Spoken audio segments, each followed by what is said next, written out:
नमस्कार दोस्तों, जय भोलेनाथ, जय माता पार्वती। स्वागत है आपका हमारे भक्ति चैनल में। आज हम आपके लिए लेकर आए हैं एक अद्भुत और प्रेरणादायक कथा, जो भगवान शिव और माता पार्वती के दिव्य मिलन से जुड़ी है। ये कथा केवल एक पौराणिक घटना नहीं है, बल्कि यह हम सबको सच्चे प्रेम, भक्ति और धैर्य का गहरा संदेश भी देती है। तो आइए शुरू करते हैं माता पार्वती और भोलेनाथ की भक्ति से भरी ये दिव्य यात्रा। ओपन बुक कथा की शुरुआत बहुत समय पहले हिमालय पर्वत के राजा हिमवान और उनकी पत्नी मेनावती के घर एक सुंदर कन्या का जन्म हुआ। ये थी माता पार्वती। बचपन से ही उनका हृदय भक्ति और साधना की ओर झुका रहता था। वे अपने मन को संसार के आकर्षणों से दूर रखकर भगवान शिव के नाम का जप किया करती थीं। माता पार्वती को बचपन से ही यह ज्ञात था कि वे स्वयं महादेव की अर्धांगिनी बनने के लिए इस धरती पर आई हैं। उनके हृदय में भगवान शिव के प्रति अद्भुत प्रेम और निष्ठा थी। कठोर तपस्या का प्रारंभ समय बीतता गया। जब माता पार्वती बड़ी हुईं, तो उन्होंने संकल्प लिया कि वे केवल भोलेनाथ को ही पति रूप में स्वीकार करेगी।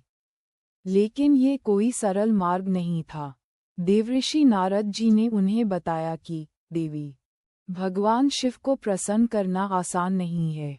वे तपस्वी, योगी और विरक्त हैं। यदि आप उन्हें पाना चाहती हैं तो आपको कठिन तपस्या करनी होगी। नारद जी की यह वाणी सुनकर माता पार्वती का निश्चय और दृढ़ हो गया। उन्होंने जंगल में जाकर तपस्या शुरू कर दी। शुरुआत में वे केवल फलों का सेवन करतीं, फिर केवल पत्तों पर जीवित रहीं और अंत में तो उन्होंने अन्न और जल तक त्याग दिया। वे केवल वायु का ही सेवन करके भगवान शिव का ध्यान करने लगीं। उनकी तपस्या इतनी कठोर थी कि देवता, ऋषि और अप्सराएं भी आश्चर्यचकित थे। हाई वोल्टेज देवताओं की परीक्षा और असुरों की बाधा। जब असुरों को ये ज्ञात हुआ कि माता पार्वती तपस्या कर रही हैं, तो उन्होंने उनकी साधना में विघ्न डालने की कोशिश की। कभी वे भयानक रूप धारण कर उन्हें डराने लगे, तो कभी मायाजाल से विचलित करने लगे। लेकिन माता पार्वती का मन शिव में इतना एकाग्र था कि वे किसी भी मायाजाल में नहीं फंसीं।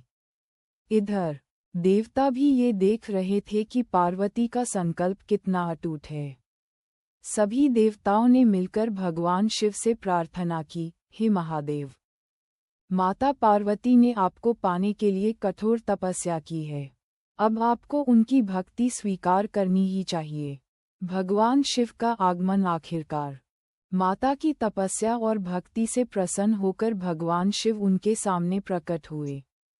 उन्होंने माता से कहा, देवी, तुम्हारी भक्ति, तुम्हारा धैर्य और तुम्हारा प्रेम अद्वितीय है। आज मैं तुम्हारे समर्पण से प्रसन्न हूँ। अब से तुम मेरी अर्धांगिनी बनोगी और सदैव मेरे साथ रहोगी। भगवान शिव का यह वचन सुनकर माता पार्वती की तपस्या सफल हो गई। उनकी आंखों में प्रसन्नता और भक्ति के आंसू छलक आए।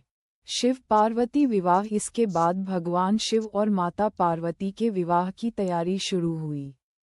यह विवाह इतना भव्य था कि तीनों लोग इससे आलोकित हो उठे। देवता, गंधर्व, ऋषि मुनि, अप्सराएं सभी इस दिव्य विवाह के साक्षी बने।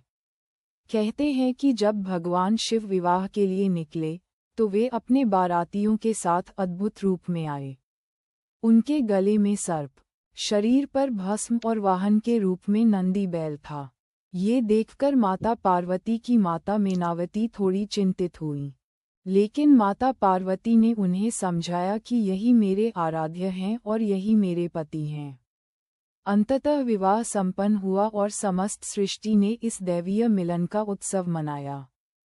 कथा का संदेश। माता पार्वती की यह कथा केवल पौराणिक नहीं है, बल्कि यह हमें जीवन का एक बड़ा सबक देती है। 1. भक्ति और धैर्य। जब हम किसी लक्ष्य के लिए सच्चे मन से प्रयास करते हैं, तो वह अवश्य पूरा होता है। 2.